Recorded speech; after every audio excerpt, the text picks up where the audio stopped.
welcome. Today I'm in the studio with Miguel and Wilson. How are you guys? Welcome to AMJ News, where the news is told like it is. This is information in 10 minutes. In our first section, we are going to talk you about the latest environmental news. First, I'm going to talk you about a strange situation that has been registered in Africa. At least week 22 elephants have died in the Zimbabwe's National Park. All of them had their fangs intact. They're suggesting that they were not killed by poachers.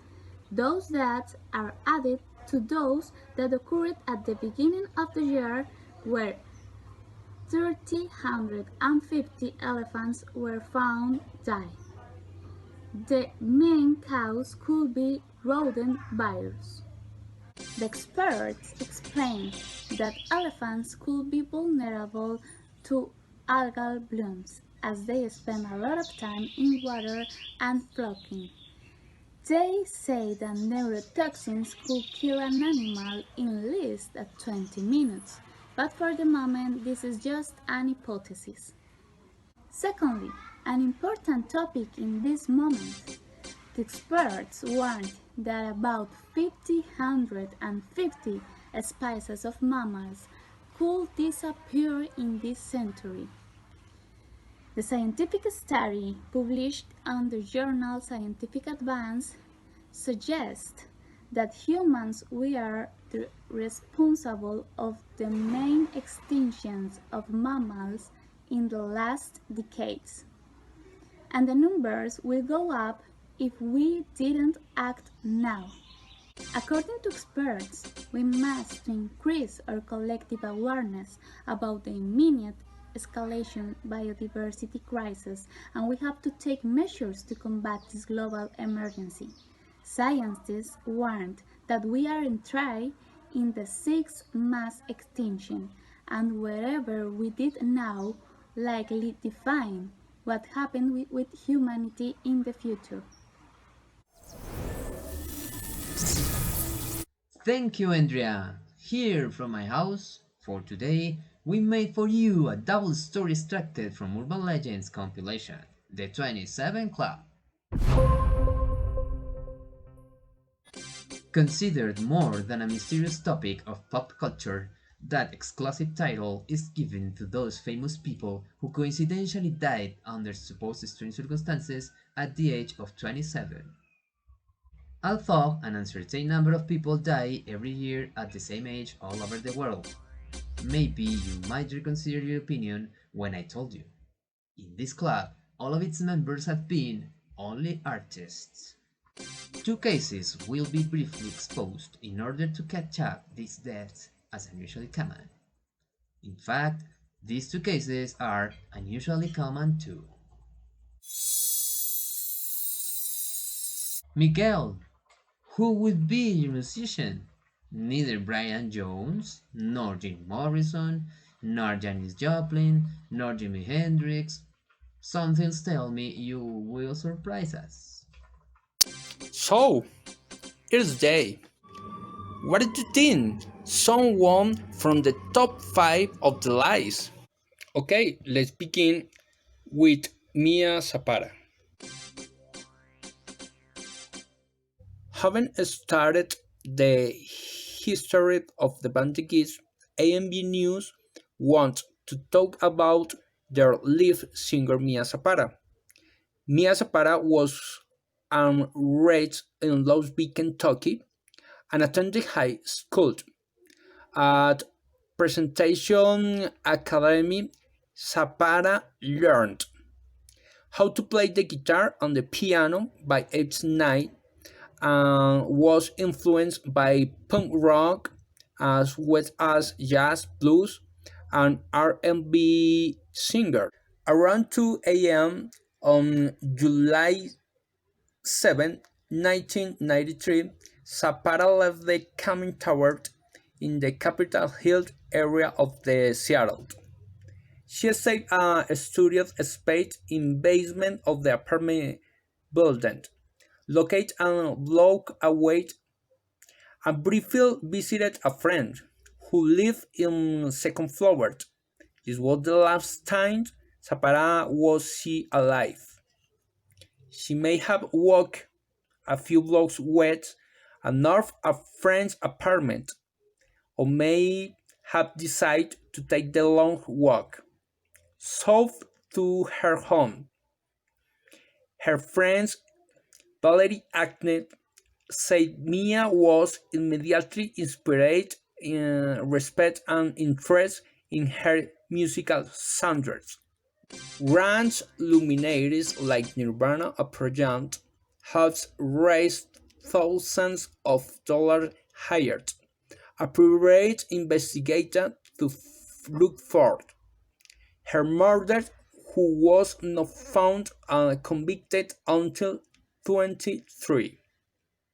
In the aftermath, her friends launched How Alive, a self-defense organization, and hosted a series of benefit concerts and released compilation featuring an assortment of Seattle-based bands. Zapata's friends in the 7-year pitch paid tribute to the Heart with their 1994 album Viva Zapata, while Joan Jett would go on tour with the Gibbs under the name Evil Sting to the benefit the investigation for her murder, as well as pay tribute to their friends. You've got it, Miguel. Mia Zapata has demonstrated how long and unknown this list is. But I got the cherry on the cake. Did you know the 27 Club has non-English speakers members?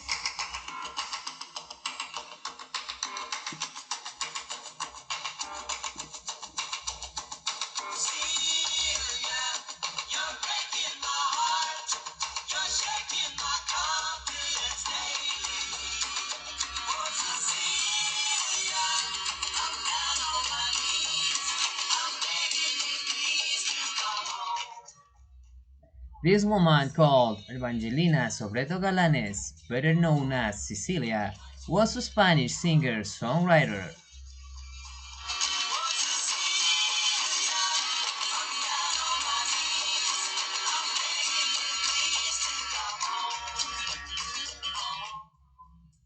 She took her stage name from the song Cecilia by Simon and Garfunkel.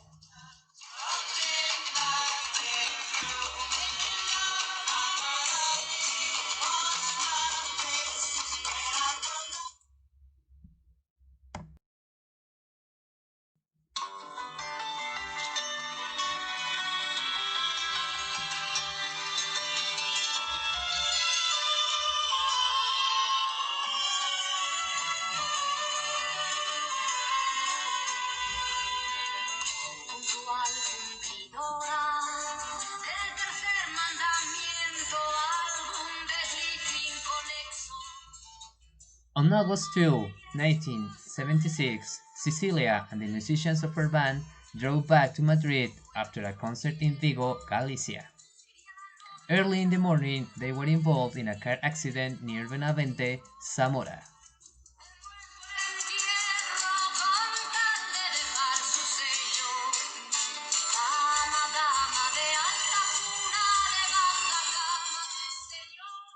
About 5:40 a.m., the Seat 124 LS crashed into the back of an Oxtron cart, which was circulating without lights on a stretch of road that ran through urban areas with no street lighting. A certain excess of speed was also pointed out as a cause, since she was scheduled for some recordings in Madrid at 10 a.m., and they had left Vigo at around 3 in the morning.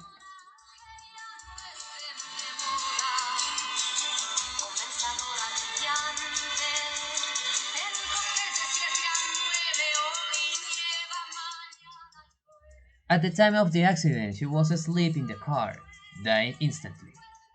Cecilia was accompanied by her three musicians, two of whom were saved with various injuries, as well as the husband and wife who drove the cart, but unfortunately Segasa, drummer Carlos de la Iglesia, also died on the spot.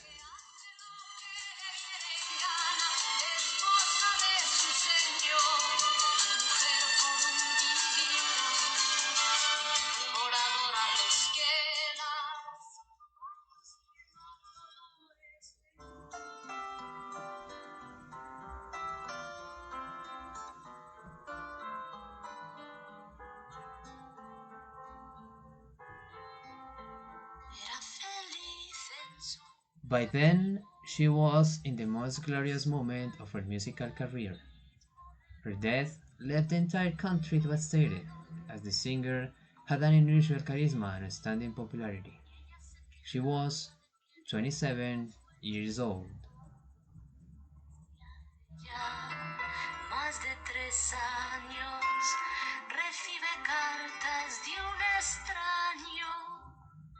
Millennials, be careful. At 27, you're too young to die.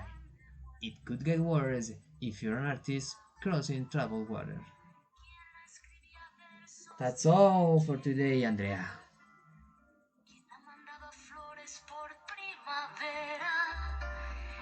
Cada 9 de noviembre, como siempre sin tarjeta, la mandaba un ramito de violetas.